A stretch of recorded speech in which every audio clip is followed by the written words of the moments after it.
aspects about what to look for when you are writing in general, not necessarily for translation, but it applies, the rules apply for all.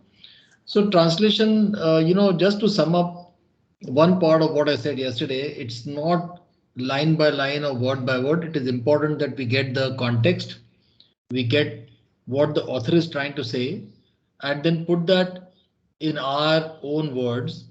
In some cases, you will be more loyal to the translation depending on what the topic is. Say, for example, if it is a scientific in many cases, non-fiction. But again, in non-fiction, you may find that if it's a biopic or if it's about, let's say, a travelogue, you would want to see that you write in your own words after having understood what the author is trying to say.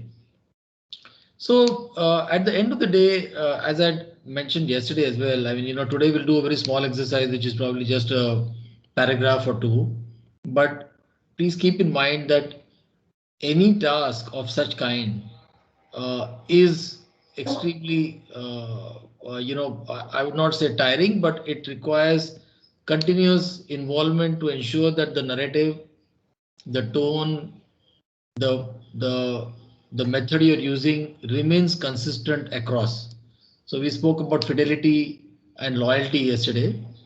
To ensure that there is a fidelity which is maintained when you're translating, and the art and science of translation, where you're to ensure that while you're creative enough to ensure that the words, which the language in which you're writing sounds as if it's originally written in that language. At the same time, there is a certain boundary given by the original author, which one needs to adhere to, and that's the art of it. It's not really science on how you maintain that. So let's look at, what I'd like to invite is any volunteer. We had given, I think, 5 or 6 exercises to be done into different languages. 5. So 5. So anybody would want to share his or her few lines, how you have translated, and let's see, we can compare with what we had done and talk about that. Anybody would want to volunteer and talk about it? You can unmute yourself and go ahead.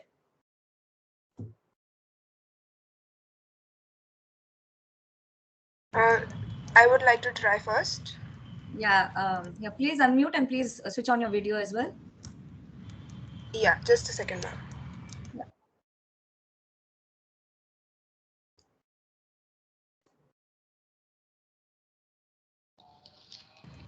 Yeah, am I visible? Yes, you're visible and audible. Yeah, okay. Which passage would you want me to begin with? Your choice. You could pick anyone and tell us which one it is. Okay, just a second.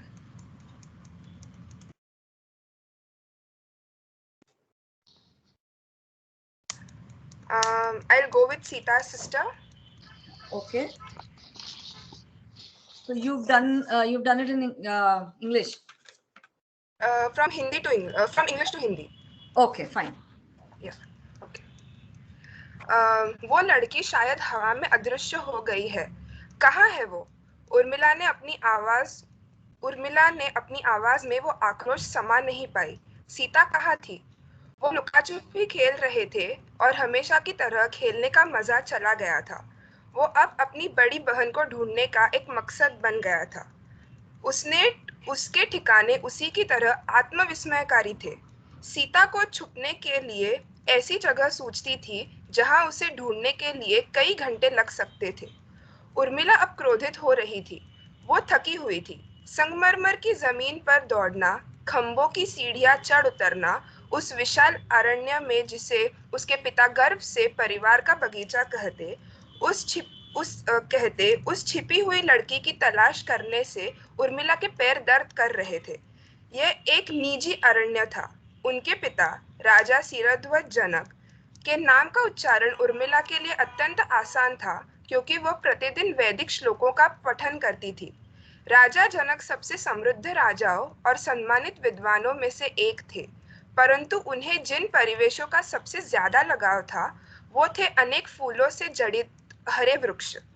नन्ही उर्मिला थोड़ी खिन्नता और थोड़े स्नेह से यह सोचती रही। ये उसका भी पसंदीदा स्थान था, जहाँ वो आसानी से छिप सकती थी और घंटों तक उसे कोई ढूंढ नहीं पाता, जैसे सीता अब कर रही थी। उर्मिला के दर्द करते पैरों ने उसे स्मरण दिलाया कि वो अपने मकसद से दूर जा रही थी और उसने अब तक अपनी बहन को ढूंढा नहीं था। वो हार मानने वाली नहीं थी। जिद्दी झुंझारू उर्मिला अपनी छोटी सी ठुड्डी ऊंची कर आगे बढ़ गई। यदि वो अपनी चचेरी बहनें मांडवी और श्रुत कीर्ति, संक्षिप्त नाम कीर्ति, को ढूंढ सकती थी, तो वो सीता को खोजने में भी सफल हो सकती थी। ऐसा उसने उपासपूर्ण सोचा। उसने मांडवी को एक ऊंचे शाखा वाले वृक्ष के यहाँ से और कीर्ति को बड़ी संदूक से ढूंढ निकाला था। लेकिन कीर्ति सिर्फ 7 साल की थी, उर्मिला से 2 साल छोटी, और मांडवी की उम्र उर्मिला के समान थी, यदि 9 साल। इसीलिए वो उन दोनों को सहजता से ढूंढ सकी। सीता उर्मिला से 1 साल बड़ी थी और इसीलिए वो छिपने के लिए सबसे अधिक आकर्षक स्थान ढूंढ पाती, उर्मिला ने गुस्से में सोचा। किंतु उर्मिला के इस गुस्से के पीछे एक चिंता की झलक स्पष्ट दिखाई दे रही थी। कहाँ थी उसकी बहन? हालांकि सीता स्वभाव से थोड़ी भीरू थी, लेकिन कठिन परिस्थितियों में वो बड़े ही सामर्थ्य से पेश आती थी। क्या वो कहीं गिर गई थी? क्या उसे चोट आई थी और वो ढूंढी ना जाए इस डर से अपने रोने की आवाज को दबा रही थी? क्या वो बेहोश हो गई थी? Yeah. Yes. Very nice. Excellent. Like I mentioned yesterday, you've done a fantastic job.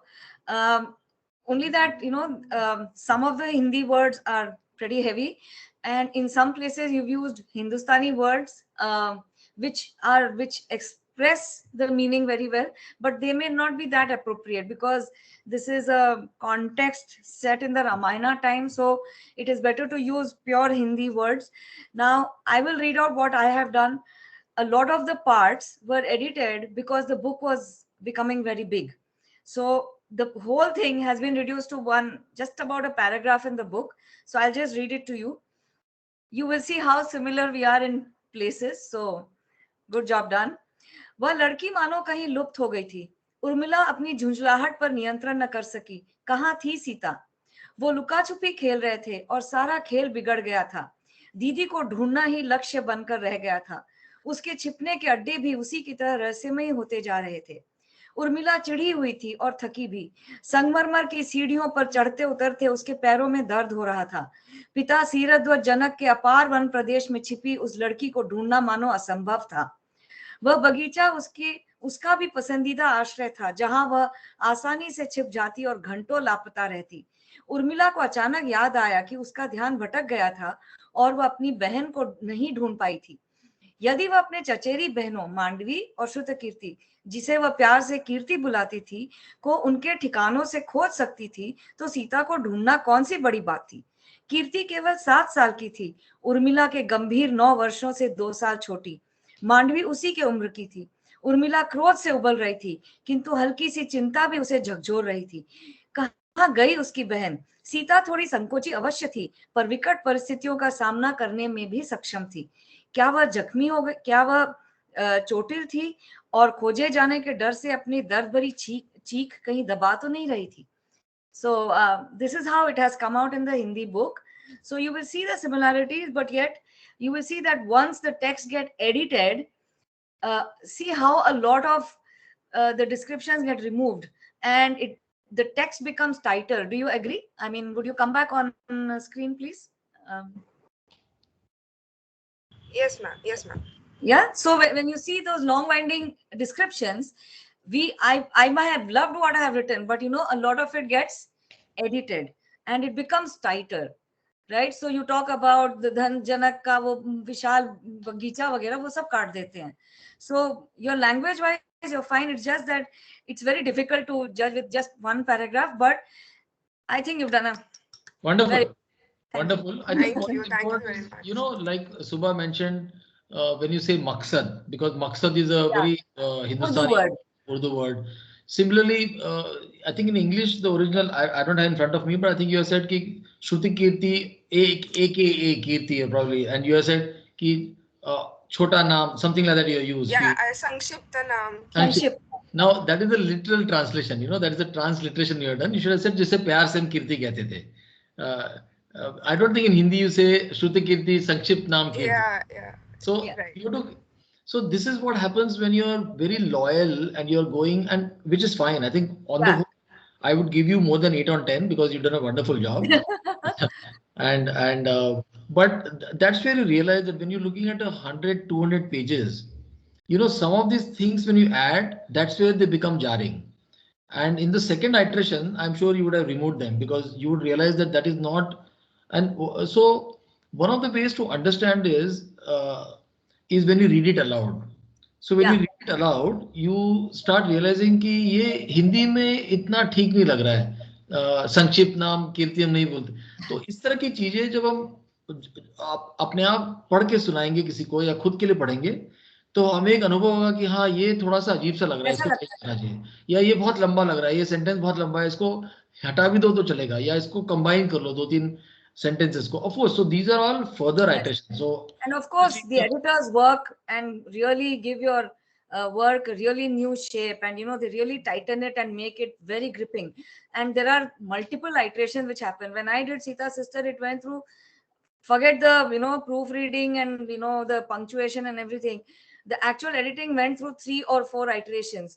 Now, like I said earlier yesterday, when you do from English to Hindi, the length of the book becomes longer. The book had crossed 300 pages, and they said that cost wise it will not work, so I had to cut out 50 pages from the book. So I had to sit and edit a lot of stuff, and a lot of the things that we saw here got edited because we had to bring the book down by 50 pages. So 300 say we had to bring it down to 250. So a lot of these descriptions had to be removed.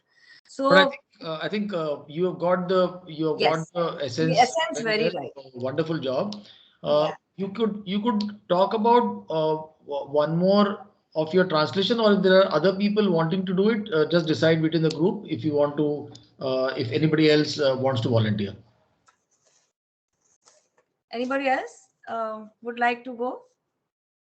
Because I'm sure this is learning for everybody. Whoever comes forward, I think others are listening, and you could look at that as well. There's nothing right or wrong about it. It's just your way of doing things and then seeing whether it's worked or not. That's it. So anybody else would like to go?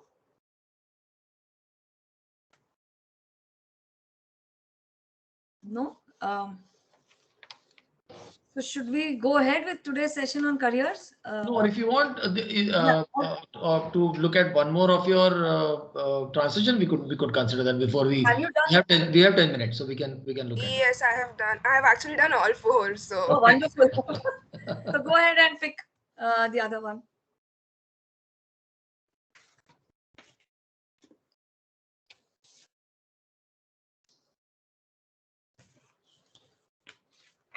can I do Shara? Yeah, Okay. sure. It was from Marathi to English. Yeah. Okay. Though there is a proper long road to the school, I daily use the back way through the fields. There is a barren land at the end of the PD Mhatre chawls behind our house. There are huge rocks on that land.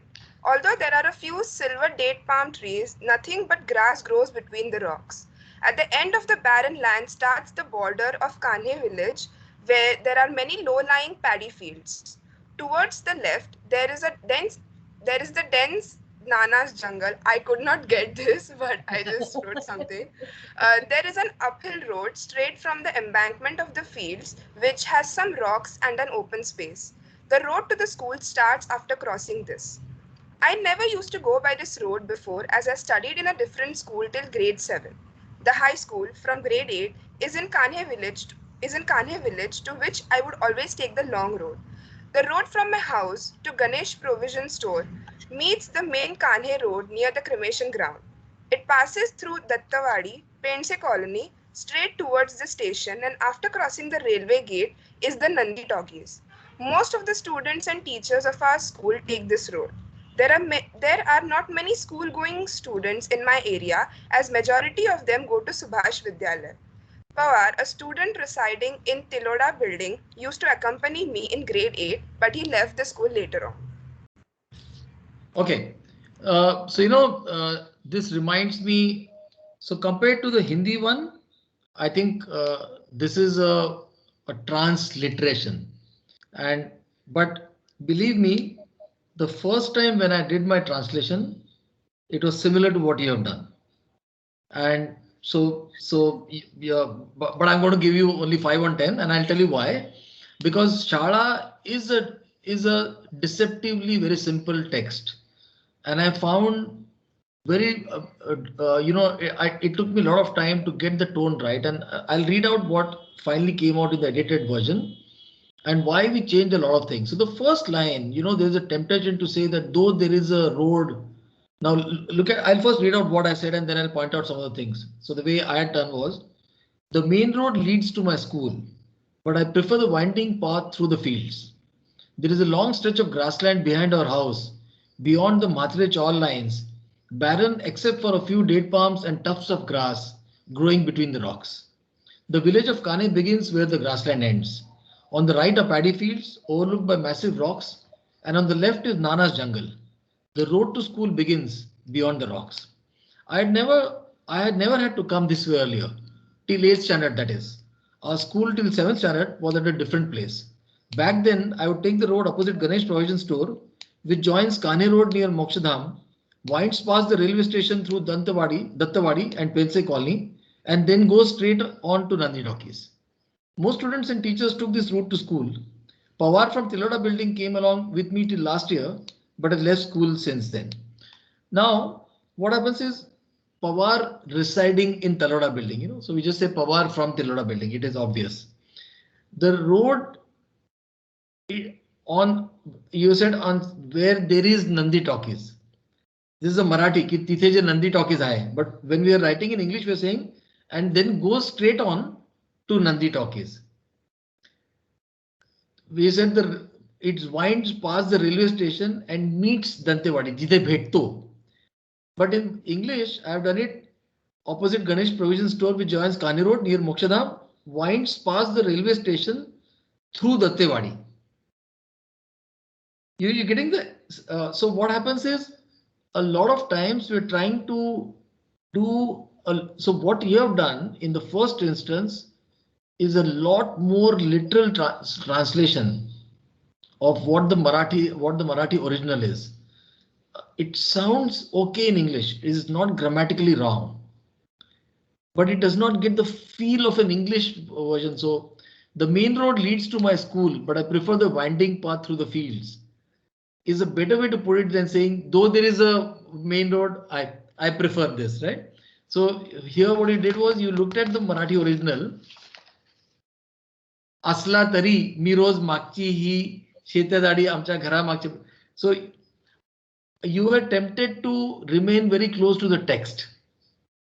And so you understand the nuance now. You saw the first one where from English to Hindi, I think my sense is that you are naturally more inclined to think in Hindi and write it much better. But from Marathi to English, when you're doing that, Marathi is not your mother tongue, I think. It is. I'm Maharashtrian. Yeah. It is Marathi. Okay. Now, many times what happens is, when you know the language very well, you tend to be very loyal to it. Or if it is not your language, you become very conscious about the fact that I have to be what the Marathi text is. And then you try to put that in English. So this is a good attempt between the two. The first one was very good.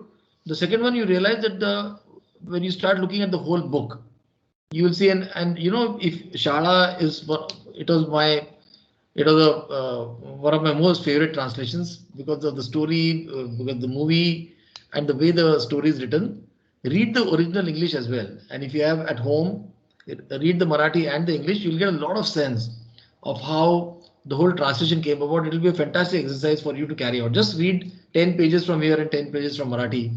You'd get from English, and you'll get a good sense. I So think what you do is like Vikrant has used a lot of complex usage, where you have a lot of what do you call them? he uses a lot of clauses and uses longish sentences to combine a lot of short sentences and make I'll them give you an rhyme example. together.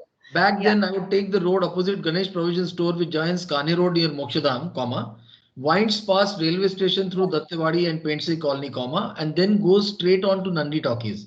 Now, in English, in this particular place, because the guy is, it's a soliloquy, he's describing he's speaking, it looked okay because you're talking about a few things, just the road going past. You know, it could combine a complex sentence. Sometimes in Marathi, it might get broken up into smaller Smaller sentences. passages. Yeah. Yeah. So well done.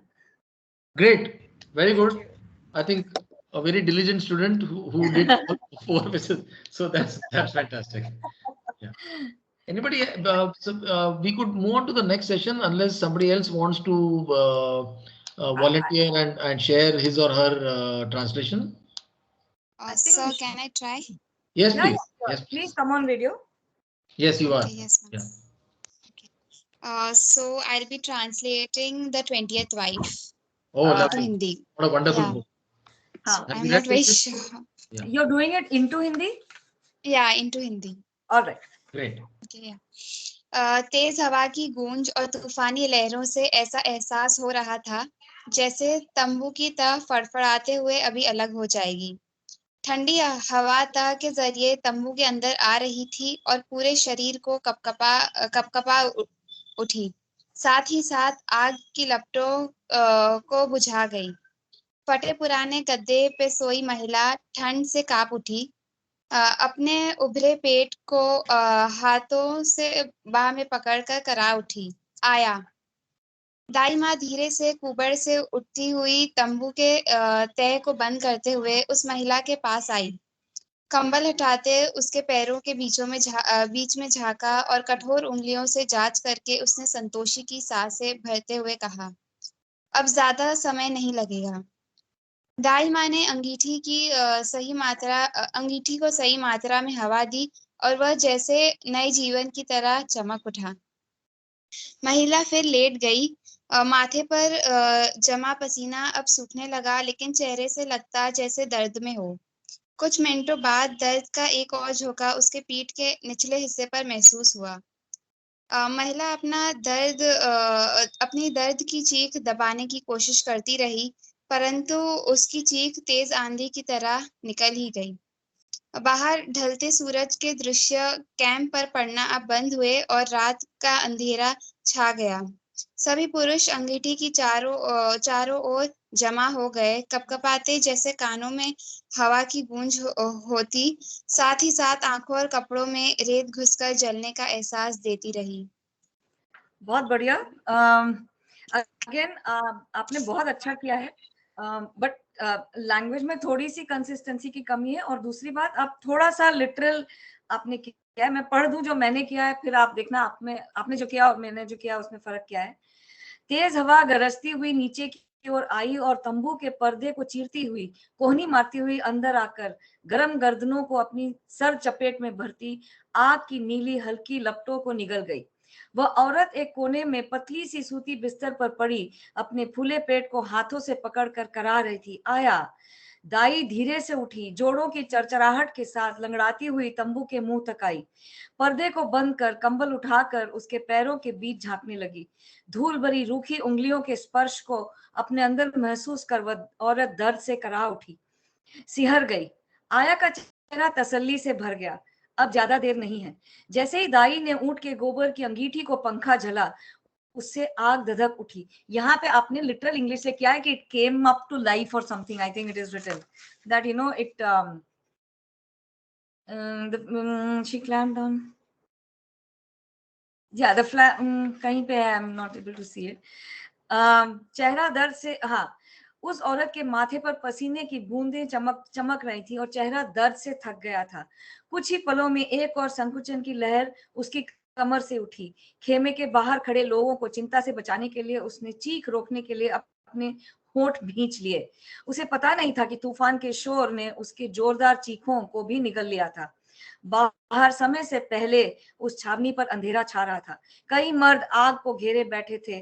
तूफानी हवाएं थपेड़े मारती, आंखों और कपड़ों में रेत भरती, चेहरों को चुभती हुई बह रही थी. So this is how I have done it. So what difference do you find? Yeah, I think actually I was more inclined towards uh, translating it word to word rather, Yes. and I'm not very much inclined towards Hindi because I go towards Arabic and Urdu. Yeah. So I it was very difficult for me to get the words right. Now here, यहाँ पे आप since you're this is a text from a book which is about the Mughals, तो इसमें आप आराम से हिंदू उर्दू शब्द use कर सकते हैं. जैसे मैंने भी यहाँ ठंडी हवा भी नहीं लिखा है, मैंने सर्द हवा लिखा है, सर्द लिखा है, गरजती हुई आई. I have used a lot of Urdu words here than in Sita Sister, where I have not used a single Urdu word except I think for Jakhmi or one or two, but here I have used a lot of Urdu words. So you will be comfortable. You could have, freely used a lot of Urdu or Arabic, words of Arabic origin here. So you did a good job, and now you get a sense of what it means to translate. Yeah, I think that's the whole idea. Yeah. This exercise is just to give a little bit of a glimpse of what it means. क्या होता क्या है? Start practicing and becomes more and more refined. Yes, sir. Very Thank well you. Okay, nice, good job, good job. So shall we, Lakshmi, shall we start with the career part now? Yes, absolutely. Please go ahead with whatever you have planned. Yeah. So let's look at careers in translation. Mr. Let me just put my laptop on charge. Mr. Shivdasani will join us very soon. Now, before that, let's look at a career in translation. Now, like we said yesterday, translation is where you export text from one language to another. Now, translation is where you convert written text into another language, while interpretation is where you convert spoken text between languages.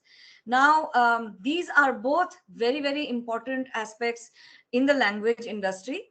Now, when you do interpretation, there are three ways in which interpretation is done. One is called simultaneous interpretation, where sign language or spoken material is simultaneously converted into another language. Like you watch, sign language news being spoken, or when some dignitary speaking, immediately the interpreter interprets and tells you what that person has spoken in the foreign language.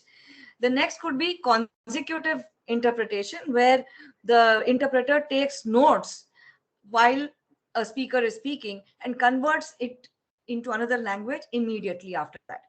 And the third could be sight interpretation, where it is a written document that the interpreter translates into the verbal form for instantaneous comprehension. So translation and interpretation both are very important career aspects in the language industry. Now, where can you get a job being a translator or an interpreter? Any industry that uses language will need a translator or an interpreter.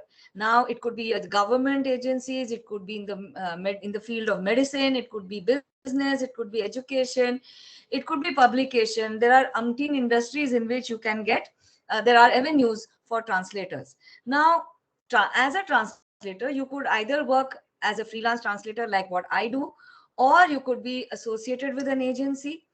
You could be, empaneled as a freelancer with an agency, or you could work on a retainer basis with an agency.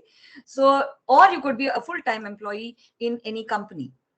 Now, what are the kind of companies where you could get jobs? One is health.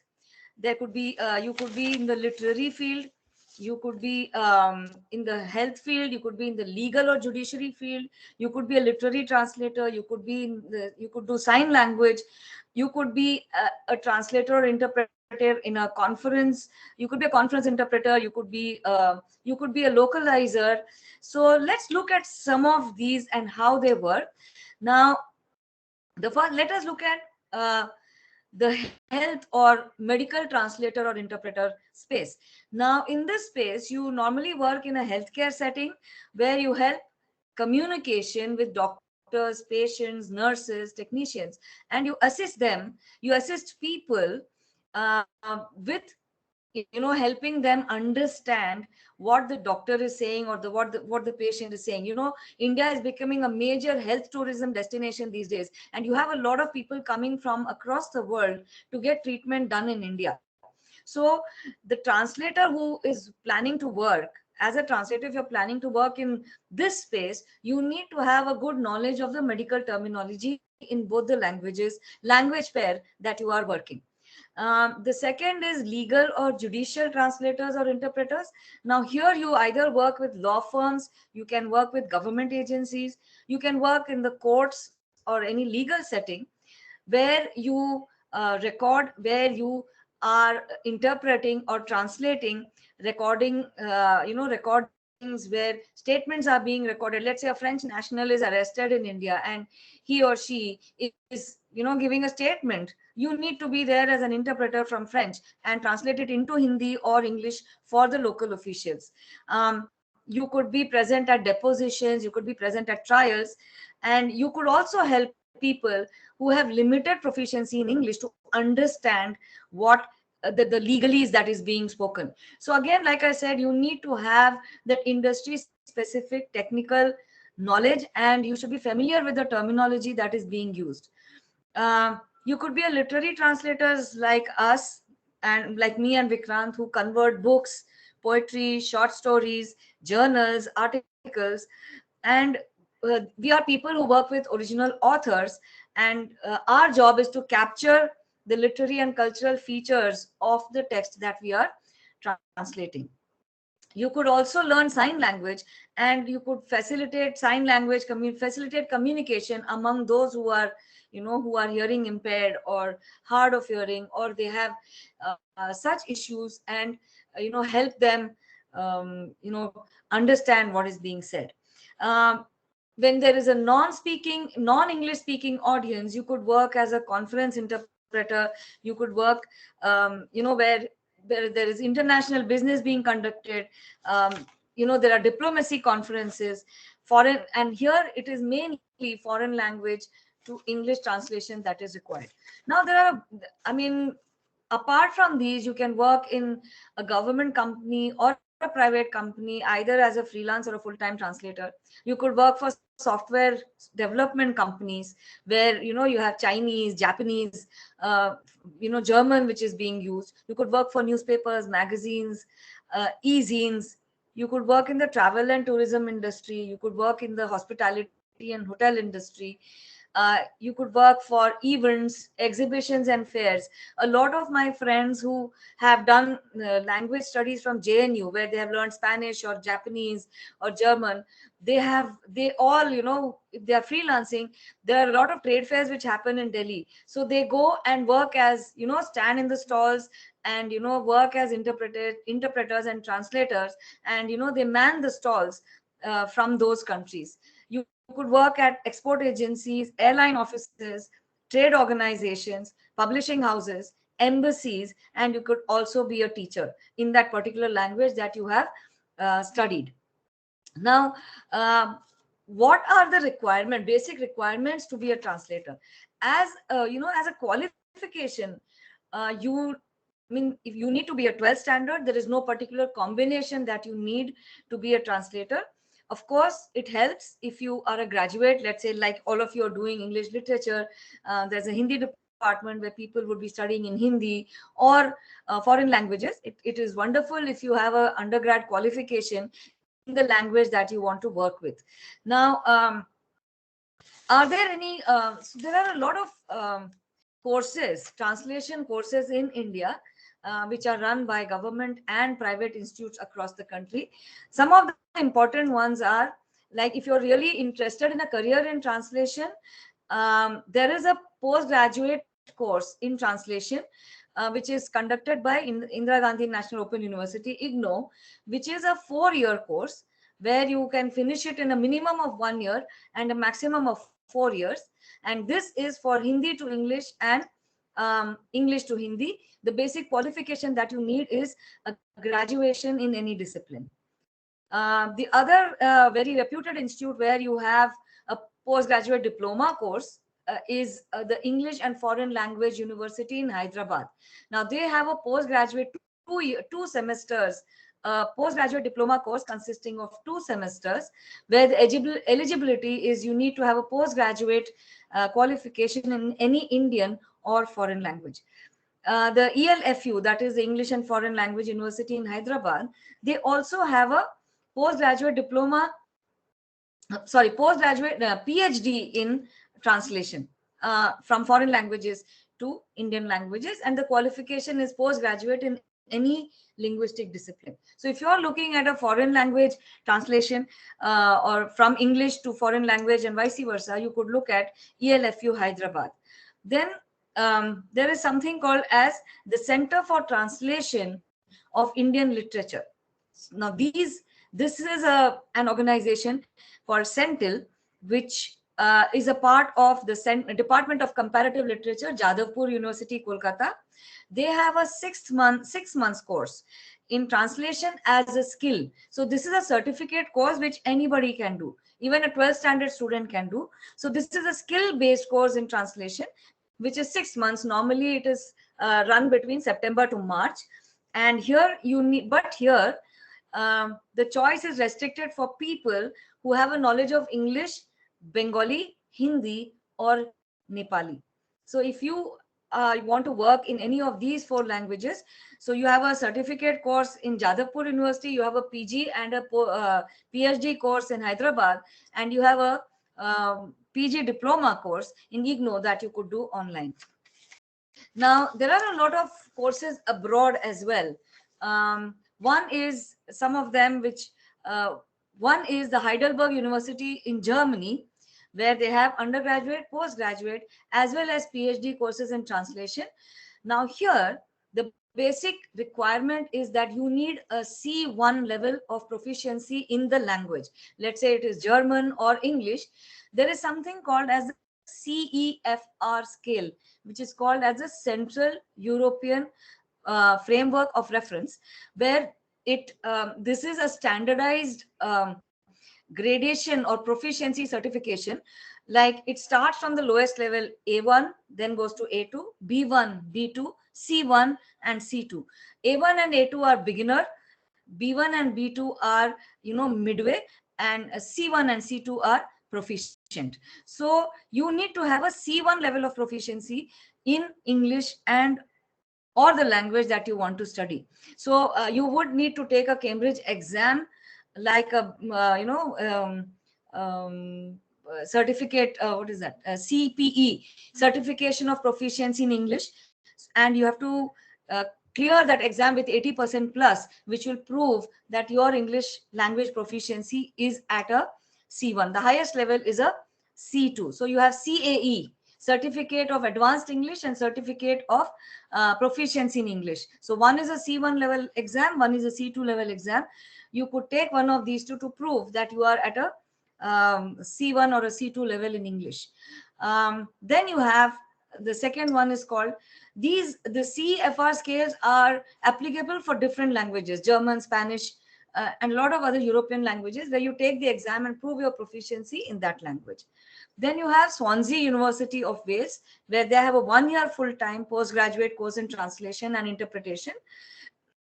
To join this course, you need to have a prior degree in translation or a language course and 2 years experience in the field. And if you are an overseas student, you're a student outside of England, you need to have an IELTS score of 6.5 or more. Then you have the University of Sussex, where they have a 1-year PG course in translation, interpretation and subtitling. Now here also they ask for a 6.5 score in IELTS. Then if you look at Dublin, you have the Dublin City University of Ireland, where they have a 4-year undergraduate program in applied language and translation studies. So it is a 3-year course with which includes research, which is mandatory, And the fourth year involves higher studies in a partner university. So here you have French, German, Spanish, and English. So if you're a English student and you also have learned any of these foreign languages, you could apply to these universities and do a formal undergraduate, postgraduate course, or a PhD program in English, in translation. Now in India also, there is a, at the government level, you have something called as the National Translation Mission. This was constituted in the last 10 years, within the last 10 years, where it is a government of India scheme, where they want to establish, the idea is to establish translation as an industry.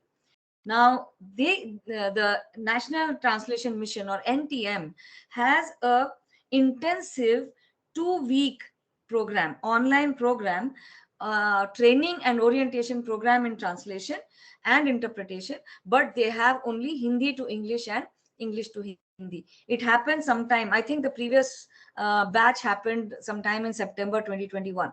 So these are some of the courses that you could do. So you have various agencies and institutes in India who have these courses. So if you want to make translation a full-time career, I think these courses could help you. Now, what are the kind of, like I said earlier, with online content, OTT platforms coming up, there are a lot of areas where translators can work. One, like I said, all the different, health industry, literary industry, legal, judiciary, community level. You could be in board meetings, international, multinational board meetings. You could be in audit, part of audits. Pharma companies, foreign US FDA comes and conducts audits here. European companies come and conduct audits. So you could be in the pharma industry if you have the knowledge of the scientific terms. Now, you could also be a localizer. Now, as a localizer, you translate text, graphics, which are used in products, services, websites, advertisements, instruction manuals, standard SOPs, and promos, and translate them from one language to another. You could work in the UN also, in all these multinodal agencies, multinational agencies like the Red Cross and UN, as translators and interpreters. You could be in the copywriting and advertising industry, where you have advertisements coming in multiple languages, the same advertisement in Tamil, Hindi, Marathi, and different Indian languages. You could be a cultural advisor to non-government organizations, for governments, and you could advise them on international strategy and policy, which will work at the local level. You could be an event coordinator, you could be a tour guide, you could also be a social media analyst. Now, as a social media analyst, you could be analyzing tweets, memes, and advertisements. Now, to do this job, you need to be tech savvy, you need to have marketing savvy, you need to know search engine optimization and a creative flair. And these days they say even emojis are being translated, so I don't know how that works. But you could also be a game tester. You have these so many games which people play, and as a translator, you could be proofreading the instructions, you could play the games, find bugs. You could also look for, translators and localizers are looked for to look to see whether it is culturally sensitive to a particular country or not. Let's say some gaming company comes out with a game, and for some reason they show a figure like Rama as the villain. Now it will be very, very hurting to Hindu sentiments in India. So as a translator, as a game tester, you would be responsible for looking at these cultural nuances to see whether something works in a particular culture or not. Even the text, the language that they use, you work with that and help these. You could work with game testing companies. You could also be a voiceover artist, for various YouTube videos, or a lot of these short films and content that comes on the net. Now, like we were talking yesterday, what are the things that you require to know to be a translator? The first thing is high level of fluency in a pair of language. It could be English, Hindi, Tamil, English, Marathi, whatever. At least two languages you need to know really well, because when somebody hires you in any company, they look at one language pair. So you have to be really good at one language pair. And like I said, if you really want to work and get trained, do a course from any of those institutes that I mentioned. There are a lot of approved schools in the US also for translators. And what you could do is, if you want to make it a career, you can choose a target industry like the pharma industry, or you could choose retail or any industry and get trained in that particular field. So if you're getting into the medical field, make sure that you are familiar and you know the medical terminology very well. Like when I was doing Yuddha Jivanche, the translation of biological warfare, my pharma background came in handy. And that is why I enjoyed doing the book so well, because I didn't have to think twice before getting the name of a chemical. I knew what he was talking about. And so it was easy for me to search and research also while doing the book. So you need to be you need to know, if you're picking a particular industry, you need to be familiar and knowledgeable about the terminology and the technical vocabulary that is used in the industry. If you're going into manufacturing, let's say you're going into manufacturing, quality control, you need to be familiar with that industry. So when you work in that industry, you learn. And I have friends who work in Japanese companies where they have a joint venture between India and, like, Mitsubishi or Matrix. They're different companies, and they are working as interpreters and also translators who translate Japanese text into Indian English and Hindi text into Japanese. You could Now there are a lot of as a translator, you also need to know there are a lot of software which is available for translators. Mm, and for example, there's something called WordFast, WORDFAST. Now this is a software which helps you store your work, and it retrieves it. Let's say you're working in the UN, for the UN, and you have translated a text, and you're doing some text now. You worked on some text 4 years ago and you're working on a text now this word fast will help you retrieve the old text which was similar to the one you're doing now, and it makes it available for you. So they have this translation memory. And then you have something called MemoQ, MEMOQ, which is a translation and localization management solution website. They have their app, and they also help you with your translation. They make it easy for you to manage your work and also do it faster and more efficiently. Then there's something called SDL Trado Studio, which also helps you with these kind of services. Then there is something called MEMSource, MEMSOURSE. So these are some standardized management, so translation management services and solutions that can help you become better at your work. They help you work online and offline and make sure that all your material is available 24/7. So I just want to check up if Mr. Harish has joined. He said he will join after 4:30. So Yes, Mr. Anuj has joined. Yes. Okay. All right. Yeah. So again, we have Mr. Anuj coming in, so he will be able to give you a lot of inputs about the industry. Now, if I would like to come to what I have done, so I have worked as a freelancer. I have done ebooks, I have done audiobooks for a company called Storytel. I have done subtitling for YouTube videos. I have done book summaries for a company called Reads, which is based in Dubai. I worked on novellas, books, plays. So these are a lot of avenues which are available to you. Different genres are available to you as a translator, right?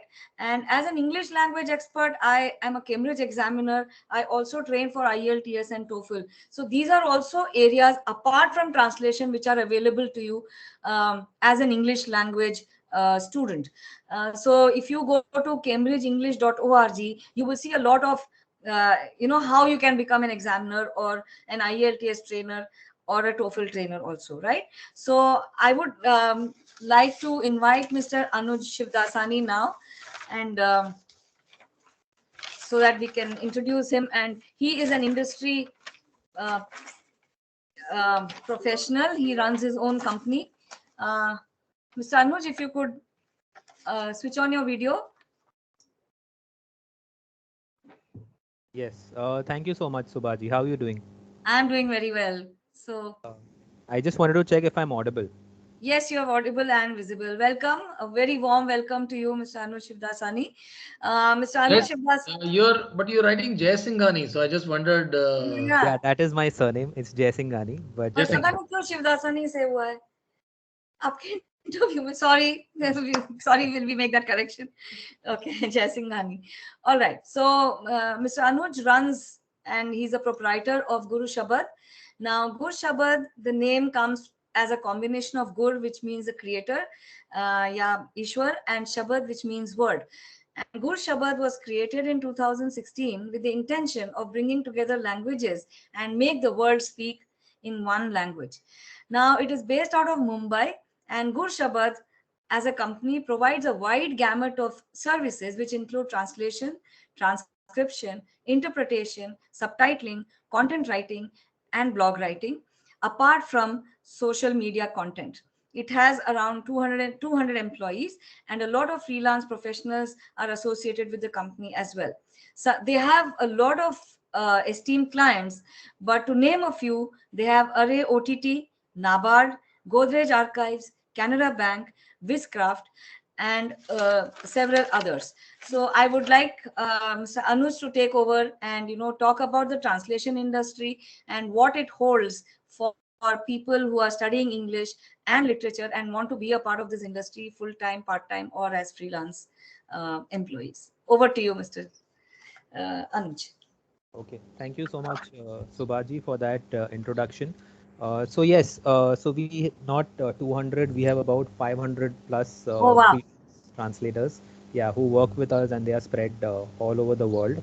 So I can see a lot of students over here, which is good to see. So first of all, hi to everyone.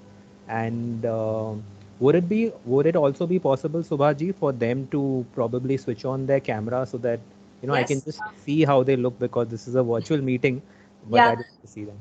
Yeah. Would you please switch on your videos? The more the merrier. So come on, Lakshmi, Aisha, Sanika, Dinesh, Anu, Vikrant, all the names I can see. Yeah. Nidhi, Please. Shejal, Lehra. Yeah, Vikrant, you too could switch on.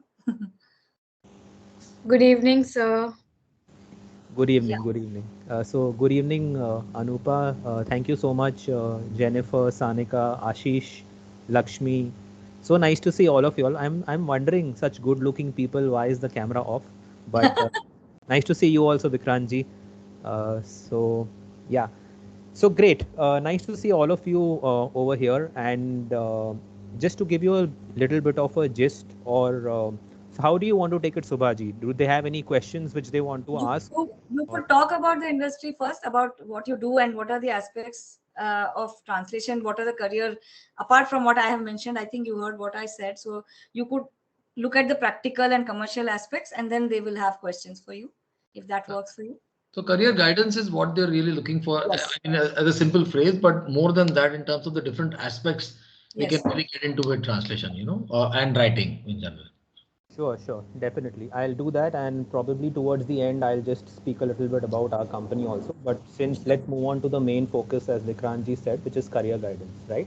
So, if all of you have been attending the meeting and listening carefully for the last 5 to 7 minutes, right? You heard Subhaji. She first said Shivdasani, and then she said Jaisingani. So this is what is, that's on a lighter note, but this is what is currently happening in the translation industry.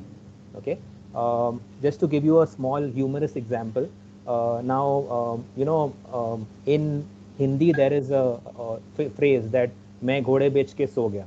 Okay, so there is a lot of literal translation that is going on since we started the company 5 years ago, such as I sold my horse and went to sleep. Right? So uh, that's one of the reasons why I started the company. There are also, very funny social media memes. Like, I don't know, there is this movie of Abhishek Bachchan and Aishwarya Rai. It's called Ravan, right? Yeah. So in that movie, there is a song which is called Behne De Mujhe Behne De, where they are standing next to a waterfall and holding a Yeah, rope, yeah. right? So that has been literally subtitled by someone as sisters. Give me Give sister. me sisters, give me sisters. Right? Oh So, God. speaking of your career prospects, let's stick to the focus, right? So, career prospects are, I would say, very, very bright. Okay, if you want to be an expert in the translation field, okay, the translation industry, or I would not put it as translation because that's a very small word to describe people who are in this industry. I would put it as localization. Yeah. Okay, so localization is nothing but localized translation. Like for example, now Anupa is she seems to be Bengali with her surname, right? Mukhopadhyay. Example I'm giving you, right? Or Sanika is Maharashtrian. Okay, now let's say Sanika is a translator and she is doing a translation for Mr. Vikrant, right? And he is given her a legal document to translate.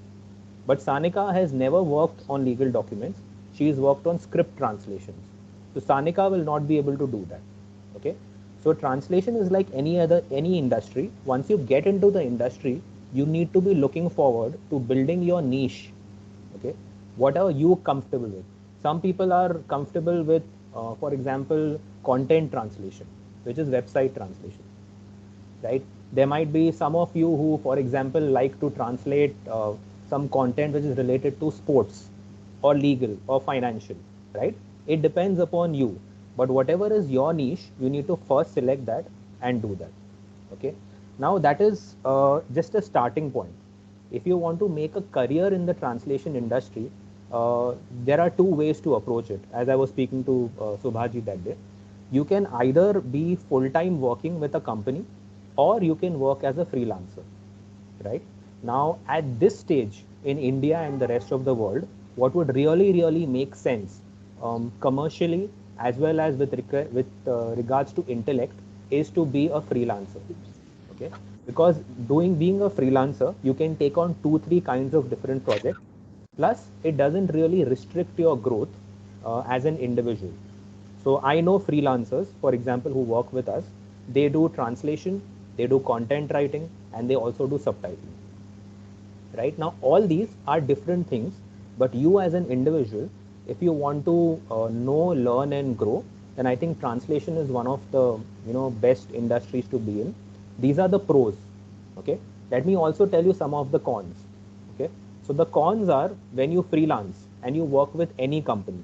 Okay, you generally have to be a little bit flexible with the payments, because if you're working with an office, then definitely you get paid on the 30th or by the first or in the first week of the next month, right? But if you're working as a freelance translator, then what happens is that your payment will come, but sometimes depending on the company who's getting translated, you have to follow up a little bit. Okay, that is one of the cons.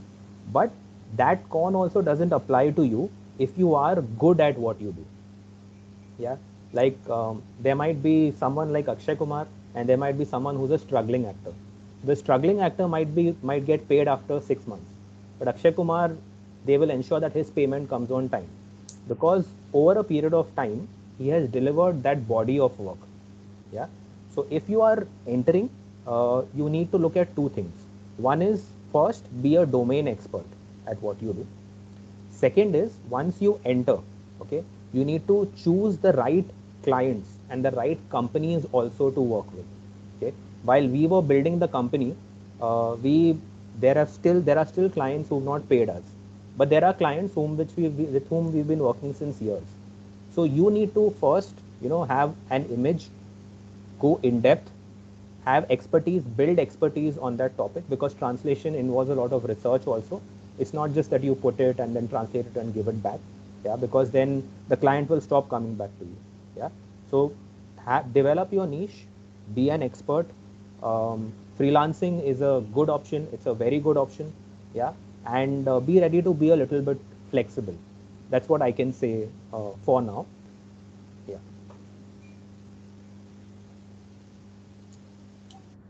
Uh, Yesterday, I what think the students had a lot of questions. You could, I think the students, please ask, because here we have somebody who, is running a big company and there are multiple career options which are available. I think you had some questions on how do I get paid, what do I get paid, what kind of money I can make, or what sort of jobs I can look at. So I think you can, pose these questions to Mr. Anuj, and maybe we can also answer some of them with Yeah, our from experience. our own experience. You could just switch on your video and ask your question. I would like to ask one question. Just some time ago, Subha ma'am listed down a few universities and names of universities in India and abroad as well. So I have looked at a lot of courses. There is a plethora of courses out there, for like MA in. So there are courses like MA in translation and or interpretation, and there are also courses like MA in interpretation and or translation in one particular language, let's say Spanish or something. So, what do you recommend? How should one decide to choose which course? Like, should I go for a language specific course like translation in Spanish, or just a general translation or an interpretation course? Okay, that's a good question. So I'll answer that question for you. So before answering that question, I want to ask you a question, Sanika. That to get into any course, right? What is your, what's your objective, or what is your calling? So, I do want to pursue. I'm more leaning towards interpretation more as of now, and I was checking a lot of courses, and there are separate, courses just for interpretation, but there are also courses for interpretation, subtitling, translation, and altogether, as you have mentioned. So I'm a bit confused here as to which paths to choose, and because I'm also learning foreign languages, so I will be having certifications in the levels, like Subha ma'am had also mentioned, there are levels from A1 to C2.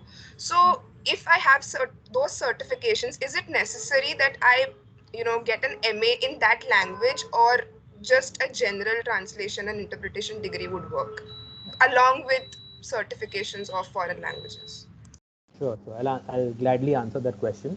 So, just to elaborate or clarify, a lot of translators who are good at what they do, they don't have certifications. You can ask Subhaji; she is Yeah. testament to that fact.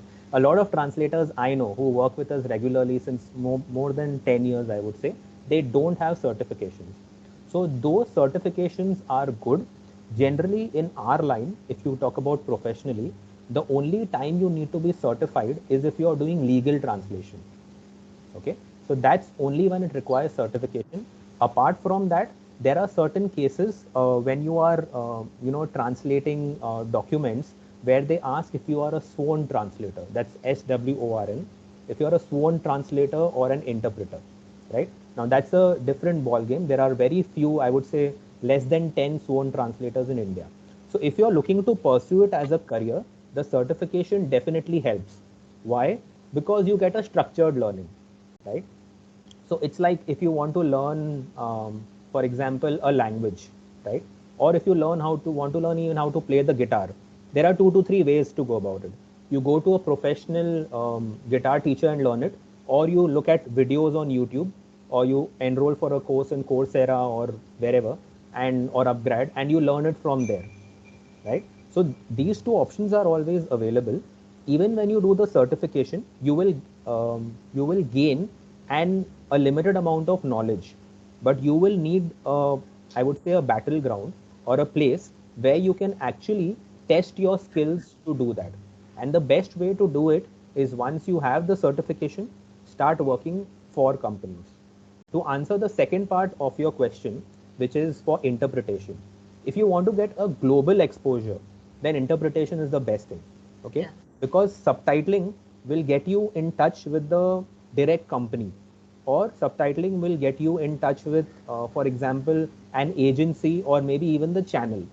So you will be recognized only there.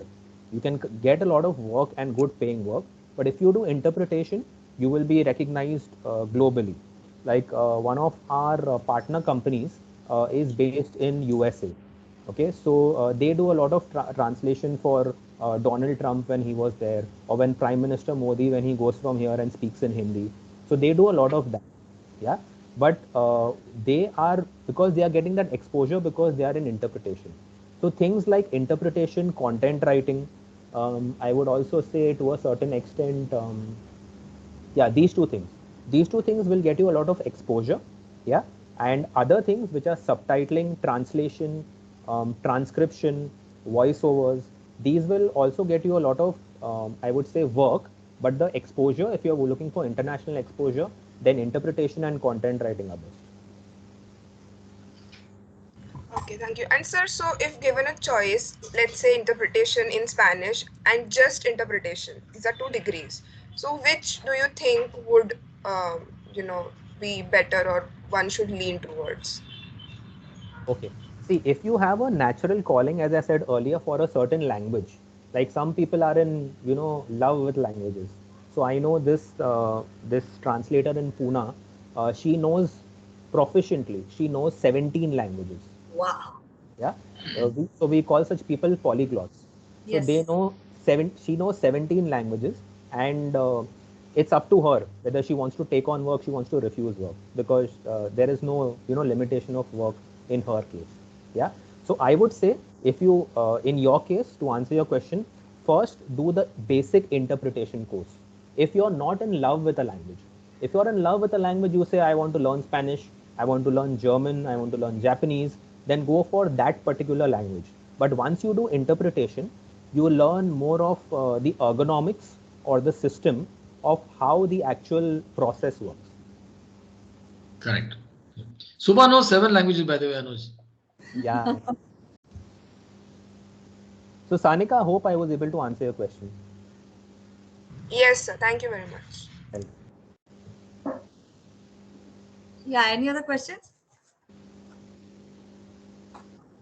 I think even JNU has a PhD program in translation. While I was researching, I saw that they have. PhD program. Yeah, I'm not Yeah. sure whether it really helps to Yeah. Anuj. My sense is that when you're looking at as a career and as a working professional, it's more important to start getting the Nuances experience, of. set freelance and doing it, because that's where you're going to build. It's a lot of art and a science combined, and more of an art than science. So I think I would really say that in my experience, Anuj, where I got a lot of requests from authors where initial translation had been done by professors and it was terrible, and they came back to me and said that please do it, because what they've done is such a transliteration.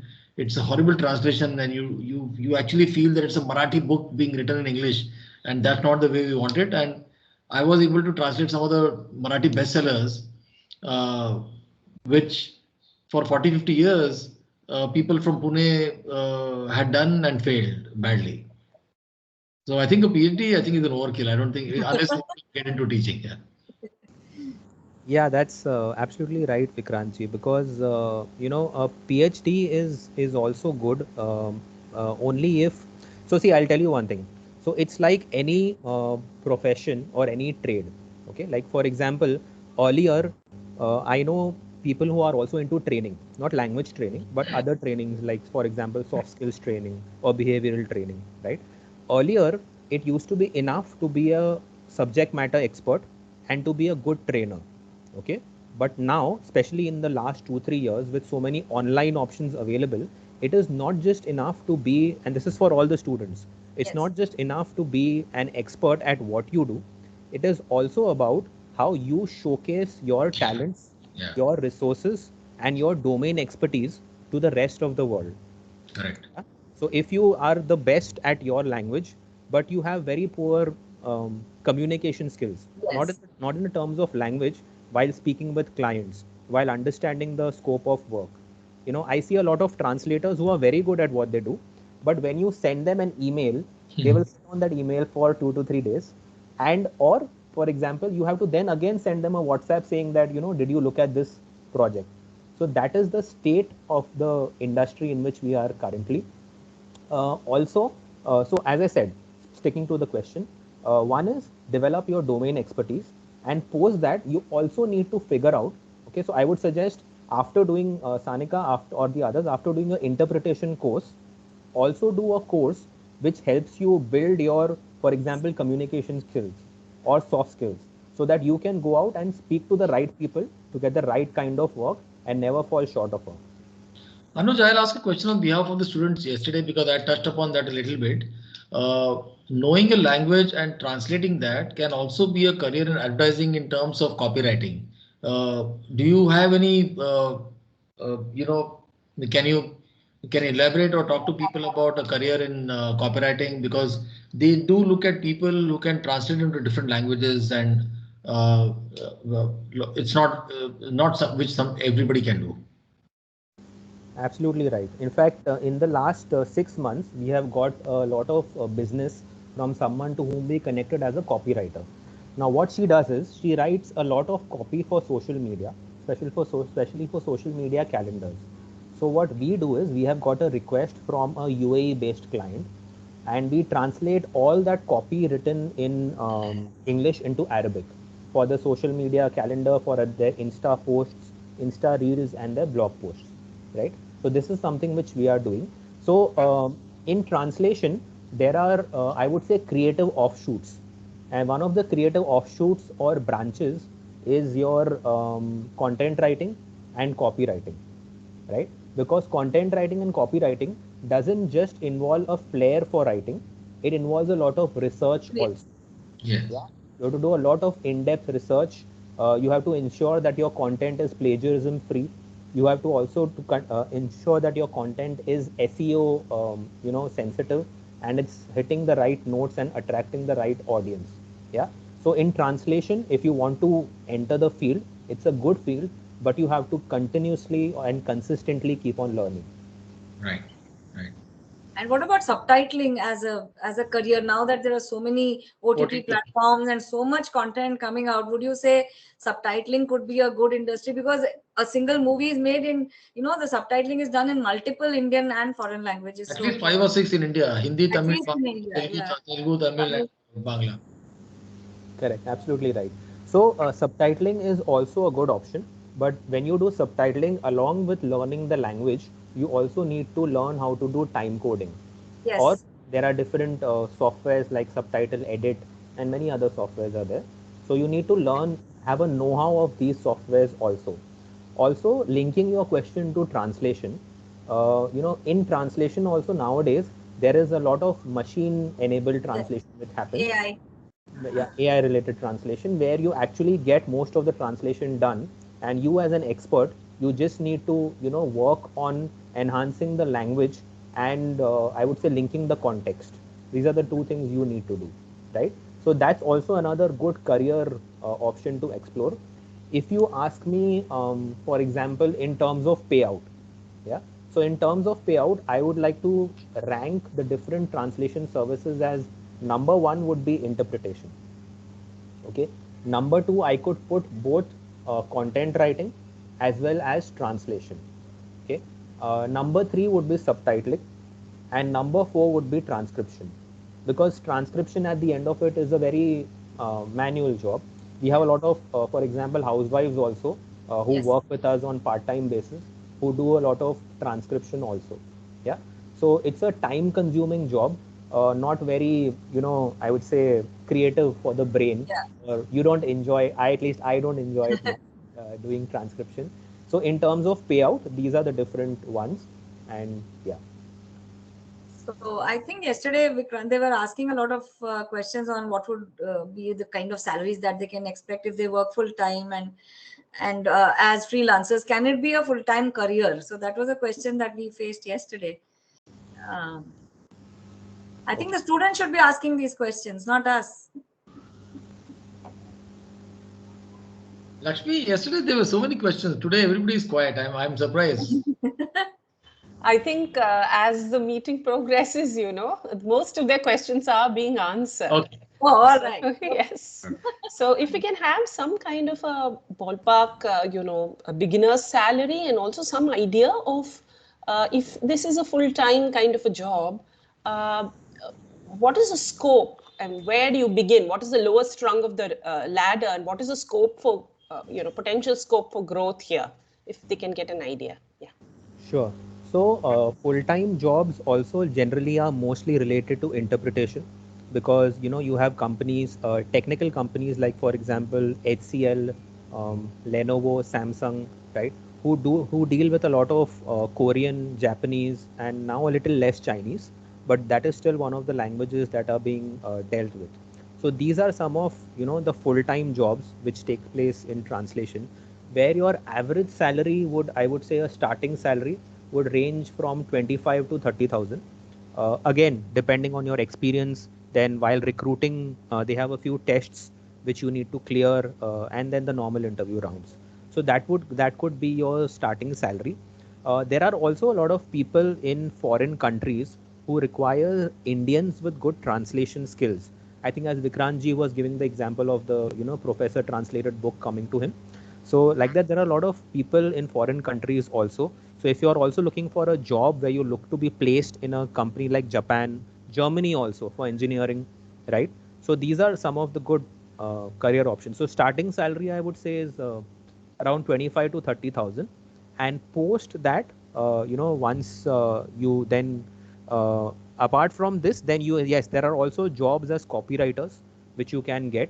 Um there are very few companies who employ you for full time, I would say, translation or full time subtitling, because they get a lot of people to do that, and they don't generally need someone in house for that. So to give you our example, our I would say more than 90% of our work is outsourced. We definitely work with translators only who have at least 10 years of experience, and senior translators who have more experience, right? But our work is also mostly outsourced. But if you're looking to work for companies, this is the starting salary, and these are the fields where you can think of a job. Anuj, one question on not on behalf of students, but this was something I had stumbled upon the internet, and I knew some people who were doing that, where a lot of this evangelical work, which is a combination of transcription and translation, a lot of these Christian missionaries and all that, there's very large volumes of work where they look for people to translate that into multiple Indian languages. Do you see that as something which students could pursue? Um, that would not be a bad option, but in my experience, the payout for these jobs is not very good. Correct. Correct. And I think there is also, see, when I look at a project from a client, or when we look at a project, we don't just look at how much it's going to pay us. We also look at what kind of social impact it's going to cause. Like I have been refusing work which has been coming to us just because it's not creating a social impact. But for a student to start, it's a nice way to get a little bit of an experience, right? Yes, but our experience has not been very good with it. One Okay. is that they don't pay well. They don't Second, pay. they don't pay on time, Right. and a student could rather spend that amount of their valuable time on other projects which pay Right. them. Okay. Okay. And also, Anuj, I have seen there are some websites like Babel Cube, BABLCUB, which is a website which kind of aggregates translators from different languages, and then they keep posting requirements कि हमको ये किताब English to Hindi करवाना है, and most of the literature is European based, Brits, English stories for children, it's fiction, and then they ask you to quote a figure that how much would you quote per word, and then if it works between the two parties, the original author and you get the project and you do it. What do you have to say about these kind of websites and companies which are European companies, and then they're looking at translators worldwide to get their translate books translated into Indian languages or whichever countries that they are in? Sure, sure. There are many. I'm not sure I got the name of the website. Maybe you could just WhatsApp it to me later. Babel Cube, BABELCUBE. Babel Cube, right? So like Yeah, Babel Cube, there are many other websites, like there is Fiverr, then there yeah, is Pros.com, and there are many other websites. But yeah, these are good options to register on, because nowadays everything is online. yeah. Everything is online. So the more of an online presence you have, the better it is for you or for your image also. And also on these websites, so if your work is done well, they give you good reviews as well. Yeah. Like we have some very good Google reviews. Similarly, if you do good work, you get good reviews. Yeah. But if you are looking for a continuous stream of work, okay, so I would say get yourself online, get your online presence done. Just like you work on Facebook to build your personal presence, I would say work on LinkedIn, work on these websites like which Subhaji is saying. Maybe she can share more with you. So there you get a continuous revenue of income. Obviously, you can lay down your work terms clearly, and no one Yes, is forcing you to do anything, yes. right? You can lay down your work that I will accept payment only in these many days. Yeah. or I will accept payment in through PayPal or whatever. A lot of Yeah. foreign translators I've seen do that. So these Yeah. are good options to explore. Yeah. And from our experience, it's, as freelance translators, we normally charge per word, or sometimes it is for the whole project. If it's a book is x number of words or so many pages, they say, okay, for this project we give you so much, or they say, okay, it will be 1 rupee per word, or whatever, depending on the complexity of the text. So what has been your experience, and how do you go about the commercials for the freelancers who are associated with you? Does it work similarly to what I mentioned right now? Yes, it's pretty similar. So generally for translation, it's on a it basically depends on the input. Yeah. So if it's translation, then your input is definitely text. If it's subtitling, your input could be video. If it's transcription, it will be audio. Audio. So it basically all depends. If it's an interpretation, as Sanika was asking earlier, then you could quote a per day rate. If it's a Hmm. small job, like for example, it's just a 2 hour interpretation or 1 hour interpretation, then you could quote a per hour rate, right? Another aspect, if you would like to explore, this aspect has a very nice and deep social impact, and there are very few people, in this area which I'm going to mention to you next, and it's called sign language interpretation. Yeah, Yeah, so I you did remember, mention. yeah, sign language interpretation. So basically, it's for those who are hearing impaired. Yeah. So there is sign languages of different types: Indian Sign Language, American Sign Language. Yeah. So as per my data, which I had checked 1 year ago, in India there were less than about 10,000 certified Oh, sign language interpreters. oh Yeah. wow. Yeah, and how important it's in a company in a country like that in India, where there are a lot of people who are hearing impaired. Yeah, Hmm. so there was a sign language interpreter who worked through us. We got him placed full time in a company because it was a pharma company, and the MD's son was basically hearing impaired. So wherever he went for meetings, the sign language interpreter traveled with him. They are also used in such cases where, for example, any adolescent or anyone who's a teenager, they have been abused and they Oh, can't really speak. These people who are hearing impaired, they can't sometimes speak, they can't hear, sure. right? So Yeah. you have to interpret what they say. And just by going by the sheer numbers, if you are a sign language interpreter or you get successfully certified as a sign language interpreter, then there is a lot of scope for work Oh, for you, full time and freelance. Yeah, so that's one more thing you can explore. okay. So I do people work on per page basis also? Like Yes. when you're interpreting, sorry, when you're working in technical, in the technical field where you're translating very technical text. Um does it also work per page wise, or Yes, is it always per word or for the whole project? it works per page also. Sometimes Okay. it works for the entire project also. Yeah, like for example, I am giving you a book which has 1 lakh words to translate, Okay. right? So this book might take you probably 1 month, 2 months, I don't know how many months. So sometimes see, you need to think also from the perspective of the person who's Yeah. offering you the project. Yes. That's why you have to be very flexible in the translation Yeah. industry. Yeah, Yeah. suppose Vikrantji says that I have a book in English which I wish to get translated into Marathi, Urdu, or any language, right? Now, he might not be a company, he might be an individual. So, if you are going to charge there on a per word basis, then how is the individual going to be able to pay you? Yeah. Pay. Correct. So, while taking on a work, okay, basically, there are so this is something which I learned from sales. I'll share with you. So there are 3 to 4 things which you can evaluate. Okay, one is that when you're working with the person, does the person have the budget at which you are providing the service? That's one tick mark. The other is the authority. Okay, are you dealing with the right person who will give you the go ahead for the project? Because sometimes HRs from companies, they contacted us and say that we want this document translated. So they don't have the authority. So we go on sending them proposals back and forth, but the project never clicks. So you need Decision to maker. So you should be the decision maker, I guess. correct. He should be the decision maker. Third is what is the timelines? They want it in a week, in a month, so you could vary your rate according to that. And fourth and most important is, with all the current work that you have right now, do you need this kind of work, Yeah. or what is that work going to add to your profile or to your resume? These are few of the things you need to consider. Wonderful. Do you have any other questions? Any of you? I think there has been a lot of food for thought. Yes, Shaina, you have a question.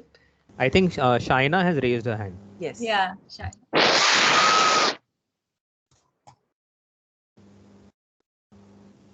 Yes, am I audible? Yes. Sir, since we were on this topic, I wanted to know what is the average industry rate for the translation of a work from a regional language to English or vice versa right now, currently in India. Okay. So regional languages also depend based on where the inquiry is coming from. So for example, I'm based in Maharashtra, and I'm getting a requirement for a Bengali language. Then definitely the rate will be higher. Whereas if I'm based in Calcutta, the rate might be lower. But I'll give you a ballpark figure. Yeah. So average rates which are paid to translators vary from 80 paise per word to 1 rupee per word. Yeah, if the translation is very very technical and involves a lot of technical and other jargon translation or subject matter translation, then it could increase from 1 to 1.4 per word to 1.5 per word. So these are the rates for regional languages. These are the main regional languages, like Hindi, Marathi, Gujarati. As you go to little more complex languages like Bengali, Punjabi, Assamese, Odia, then the rates increase.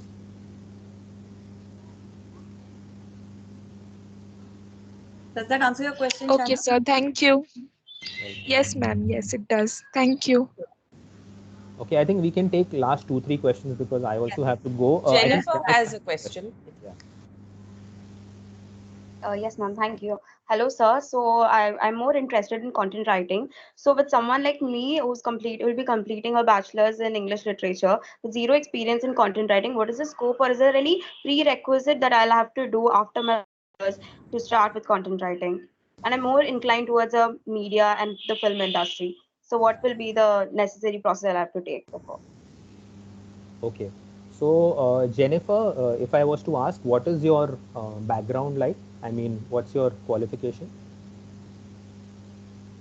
So right now I'm doing my bachelor's in English literature. Along with I'm doing my German language courses. I've completed my B1 already. Okay, that's very good. So you're doing English literature as well as German. Okay.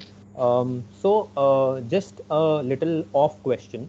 Then let's say tomorrow or whenever in the near future you get married. Okay, and your husband and you both are working, right? And for some reason, assuming that you don't know how to cook now, and you have to figure out how to cook because both of you all are cooking, but on Mondays, Wednesdays, Fridays you cook, and Tuesdays, Thursdays and Saturdays he cooks, right? So what is the first thing you will do? Zomato and Swiggy is not an option, so you have to learn. Yeah.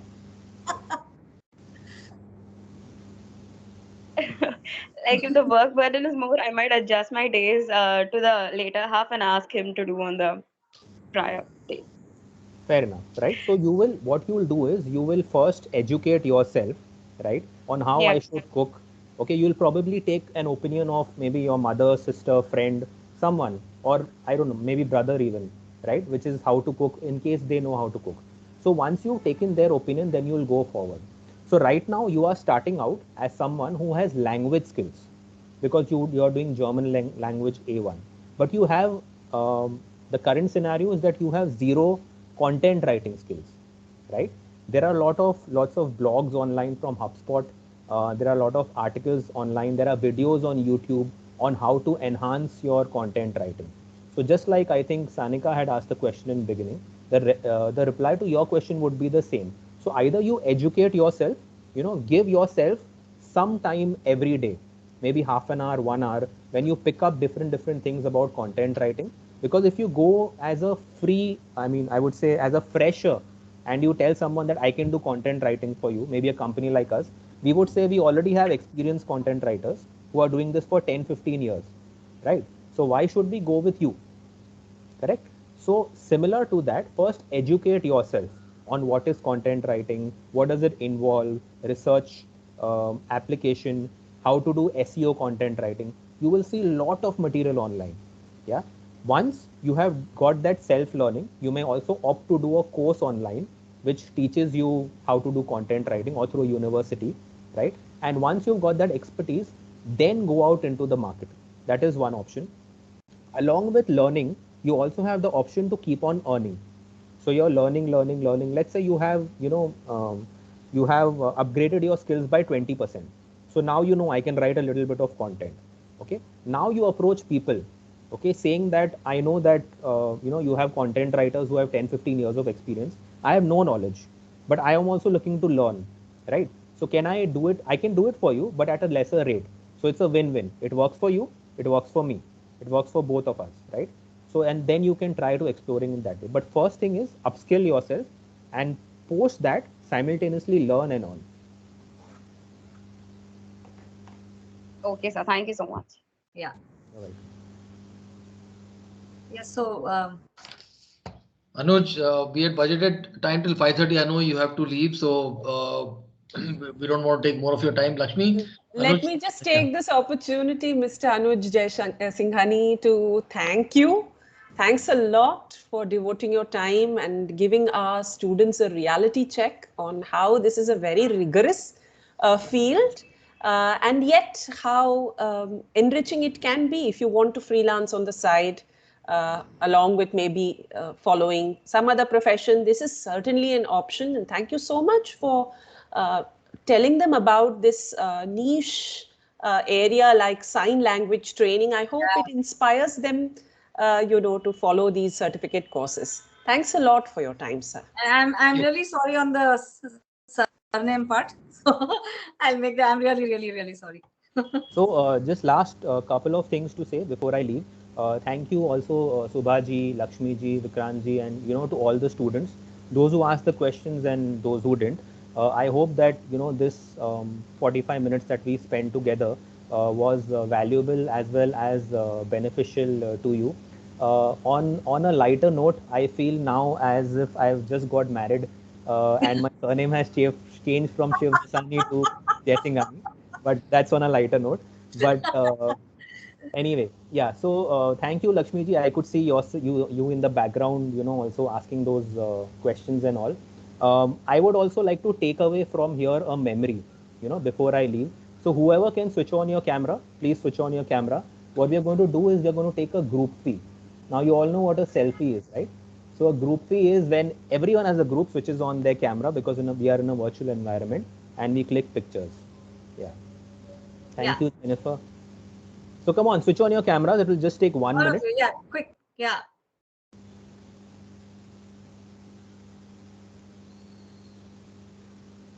Great. I can see people are. Thank you, Vidya. I think this is I'm seeing you on the camera for the first time. Okay, great. So let me see if anyone else is switching on the camera. Otherwise, all right, no issues.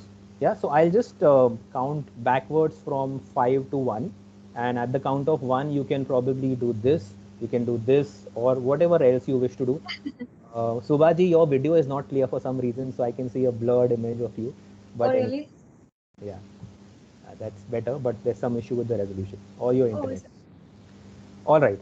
So before taking the group fee, you can reach out to us, that is Gurshabad, through Subhaji, anytime you want any clarification on anything. We might not be able to, respond to you immediately because we have a lot of work. Yeah, but someday, once you upgrade your skills, we can also consider working through together. And if you probably go and check our reviews online, you will see that we are mostly an employees first company. So for us, our core team, our clients, our vendors, our freelancers, everyone is at the same level. Yeah? That's what we believe in. But anyway, so you can reach out to us anytime for anything. Yeah, and I think let Vikrant ji come back. There's somebody rang the bell and he just got to check the door. Yeah. But I'm back. I'm back. I don't Okay. want to miss my photo. Okay, great. So I'm taking the group for you, Subhaji, and once I do that, I'll share it with you on WhatsApp so you can share it with the others also. Thank Yeah. you. So Yeah. counting backwards, yeah. Let's see your smile and whatever gesture you want to do.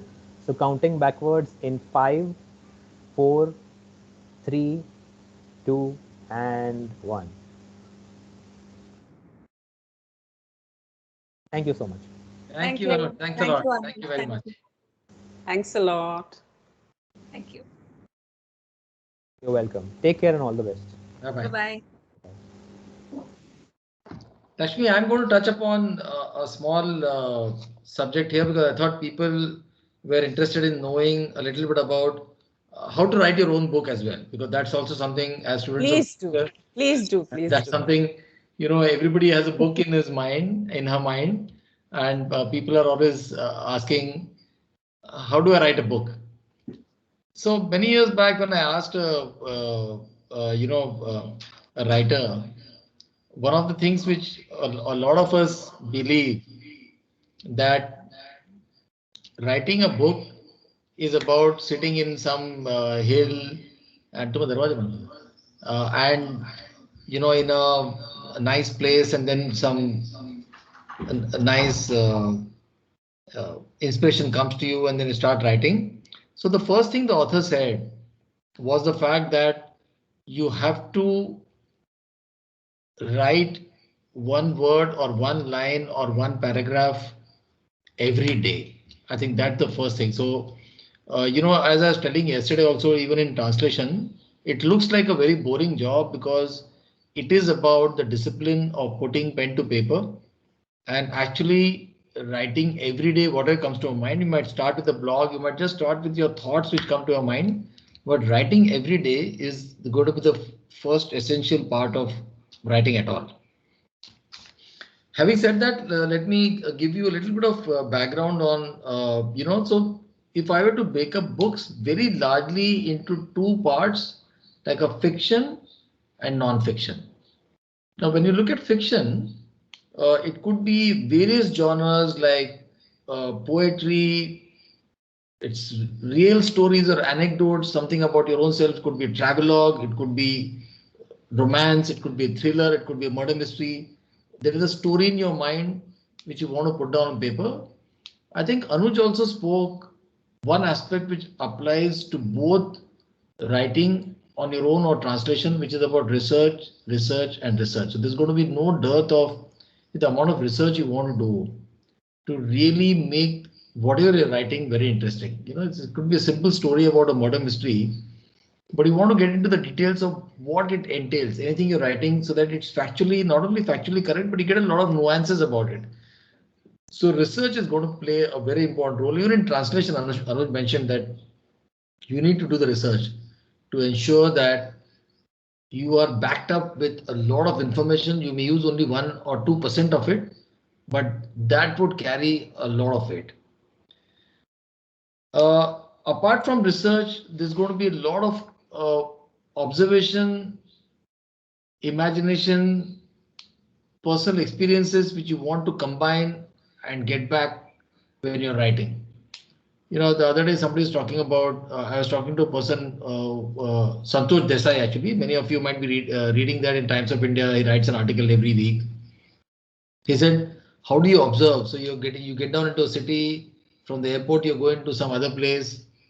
You look at how signages are changing, how people are buying stuff, how retail, and he's talking more from a retail consumer perspective, how shops signages are different, how shops are evolving, what sort of stuff people are buying, what is on display. So I think what is one, if I were to use it in one word, what he's talking about was a very innate curiosity in wanting to know what's happening around. So even for an author, I think the curiosity is going to be very important in terms of just absorbing stuff, reading a lot of things which are around your. So let's say you have an idea, you want to write about a particular topic which comes to your mind.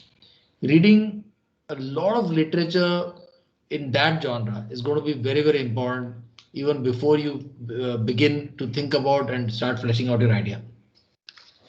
On the idea itself, there are multiple ways people go about. So I'll give you one structure which which I have seen, I have used, and I have seen some other people using it. So there's a basic storyline or a thread of a story which comes to your mind. Using that, you'll elaborate that into a sort of a broad framework. So this is what and it might apply a little more to non-fiction, but it can be for fiction as well. And you create a sort of a broad storyboard or a framework within which you're going to put your idea together. And that might then get broken up into elaborating different chapters. And each chapter again, you'll elaborate and say, this is what I'm going to cover in this particular chapter. And there's a narrative or a structure which flows from one chapter to another. And that kind of makes up, at that point in time, you may not know how long the book is, but you get a sense when you start fleshing out the chapters. Okay, this is what my chapter length would be. Let me, for the interest of a lot of us who want to know how do I really publish my book, it's a fairly elaborate process where today there are a lot of self-publishing options available, but they may not really give you a platform. You may want to look at some agents who help you to get connected to editors.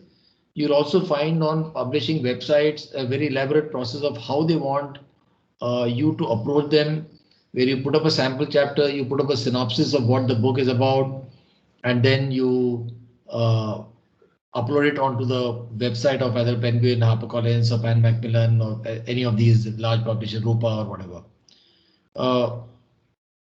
When you talk about fiction, non-fiction, categories in research would also include both primary and secondary research, ensuring that you have very strong bibliography.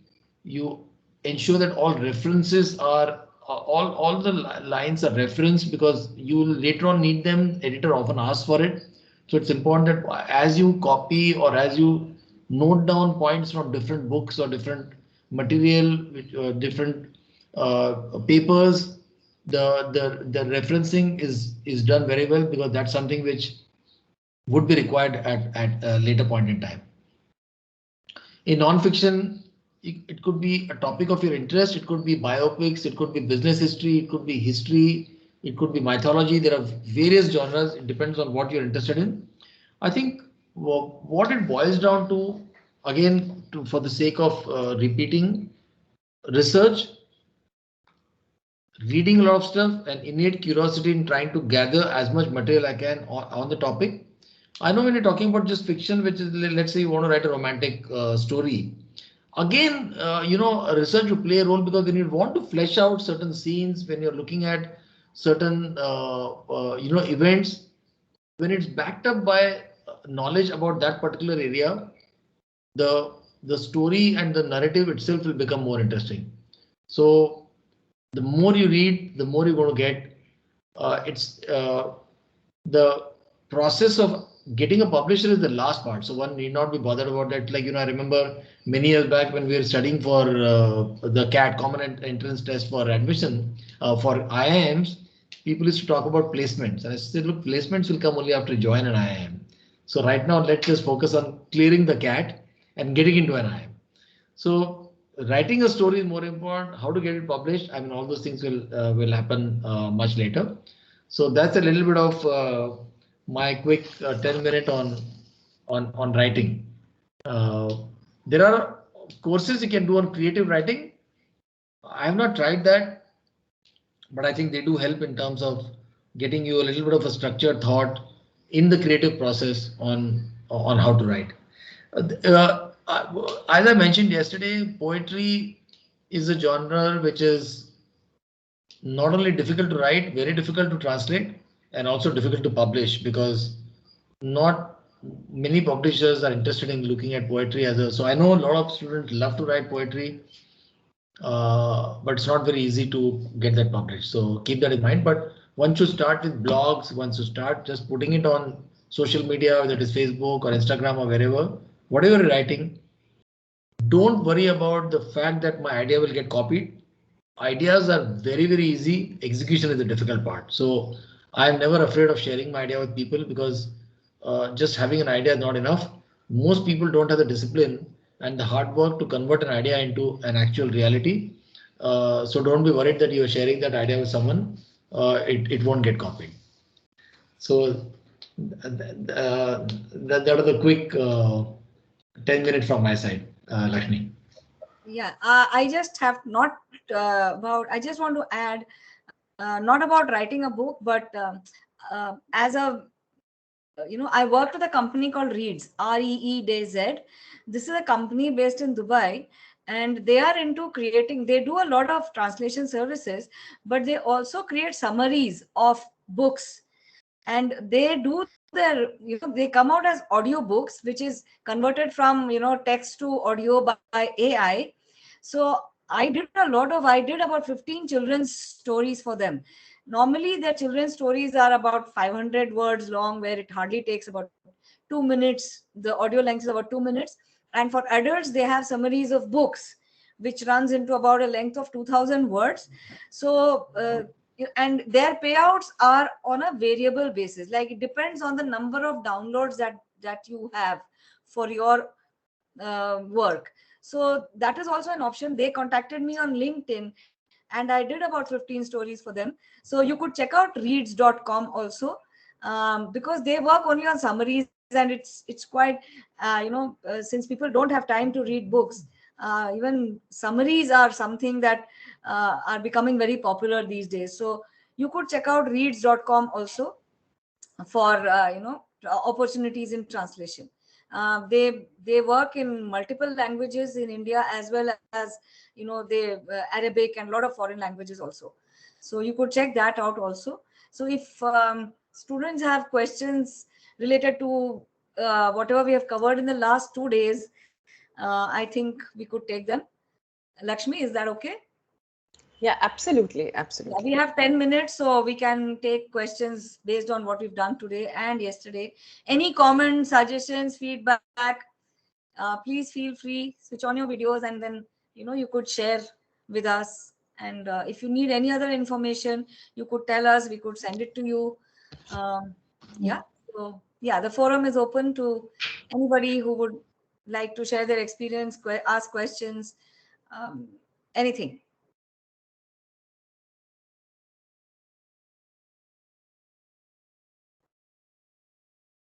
Yes. Go ahead and ask students. Please feel Yeah. free to unmute Anything you have. videos and ask.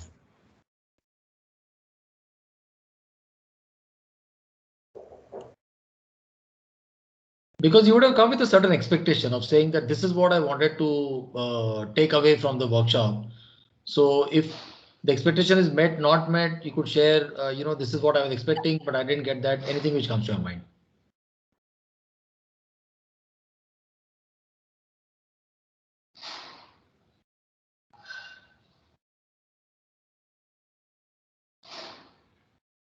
So Lakshmi, so were the expectations met in terms of what you had originally envisaged that we would cover, as an input to the students and Absolutely, absolutely. I think when Sanika and Aisha tried their hand at it, also, I think they must have realized how much work goes into meticulously translating a work. Even if it's just a page or a paragraph, it is laborious, back-breaking.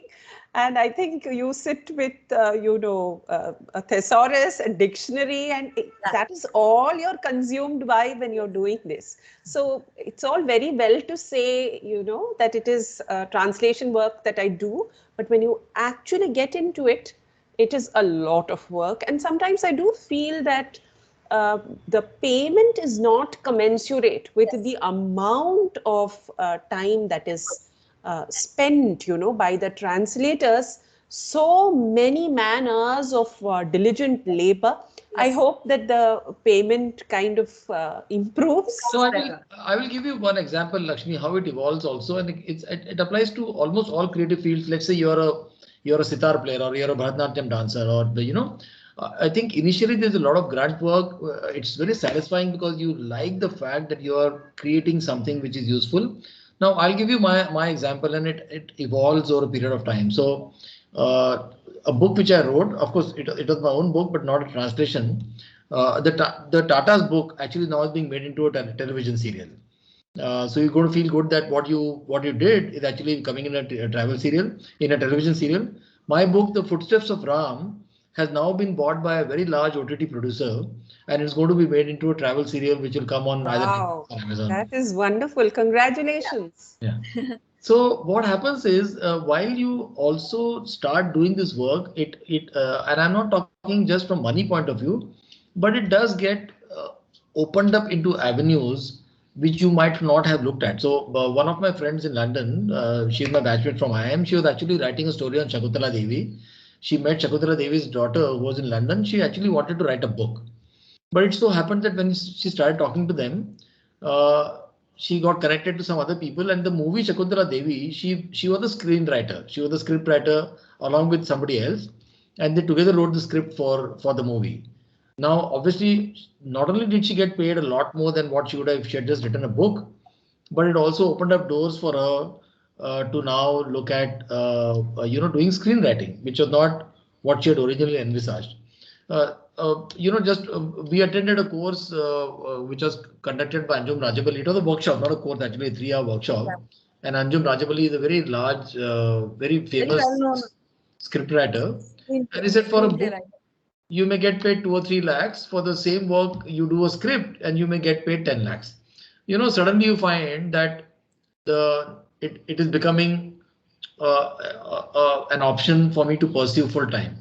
So as is the case with creative work, initially the rewards may not be large, but multiple avenues open up, and you find that it could also become financially rewarding. So yes, it's a combination of a lot of factors to come together. But those who as and it applies to probably everything, whether it's Yeah. teaching or music or writing or poetry. If you do that with passion, you find that not only do you enjoy, you get a lot of recognition, and you also get paid very well. I mean, somebody like a Ruskin Bond, I'm sure you've read a lot of his work. Writing very simple short stories, and today he's an iconic author in India. A lot of people might try to copy him, but what differentiates Ruskin Bond from somebody else is that there is a consistency which is over 40, 50, 60 Sure. years, Yeah. and that makes a lot of difference. So, Lagero Munnabai is a Absolutely correct. And thank you for more than meeting our expectations Thank you so of much. this workshop. I think we will move on to the formal vote of thanks now. thank you. It has been our pleasure to Such a spend time pleasure. and share our experiences with all of you. So yes. Yeah, Aisha, are you? Yeah, yeah, I'm here. I'll just switch on my video. Yes. Am I visible? Yes, you are. Yes, Ash. So, good evening, everyone. This is a moment of absolute bliss to have been given a chance to extend my gratitude on day 3 of our successful skill enhancement and career guidance workshop. On behalf of everyone present here, I would first bestow a sincere thanks to our accomplished and very skillful speakers, Mr. Vikrant Pandey, Mrs. Subha Pande, and Mr. Anuj Jaisinghani, who took time off their schedules to shower us with their expertise and guidance towards a brighter tomorrow by giving vivid examples in the field of translation and gave us a window towards such an interesting career option. The translation assignments, your feedback, and suggestions made us realize the practical aspect of translation clearer. The various avenues that were talked about, from subtitling to working with pharma companies and the various industry demands and ground level understanding of the field, have surely broadened the scope of careers in translations and has given us valuable insights. Each one of us present today are inspired and motivated by your words of guidance and experience and hope to venture out in the world of translation.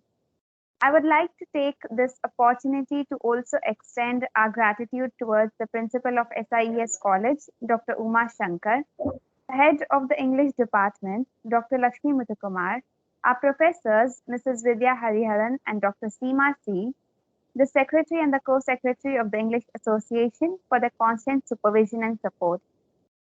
I also thank the head of the Hindi department, Dr. Dinesh Pathak, who joined us in the session. Workshops like these cannot happen overnight, and it requires a lot of hard work, patience, and support. And for that, I am very grateful to all the members of the association who made it possible through their sweat to give us the best experience. Last but not the least, I'm obliged to propose a very heartfelt thanks to our participants for being with us patiently throughout, making it interactive, and most of all, being the strength we needed. Without your presence, we would have been incapable to make today successful. I hope we can all share the team with valuable feedback and words of encouragement for events to come and support them wholeheartedly. With this, we end today's session, and I wish you all a restful evening. Thank you. Thank you. Yes, and like I said before, I think if you have any queries or any guidance, please be in touch. We can always be in contact through mail, and we could send you links or whatever information that you need regarding what we are doing with translation and books and careers. Definitely, we'll and be any in way touch. that we could help you. Also want to place on record a heartfelt thanks to the Rashtriya Uchchata Shikshetar Abhiyan, RUSA, for encouraging such events and enabling these events. Thank you. Thank you. Bye-bye, Thanks everyone. a lot. Yeah. Thank Bye-bye. you. Bye-bye. Bye-bye. Thank you so much, ma'am.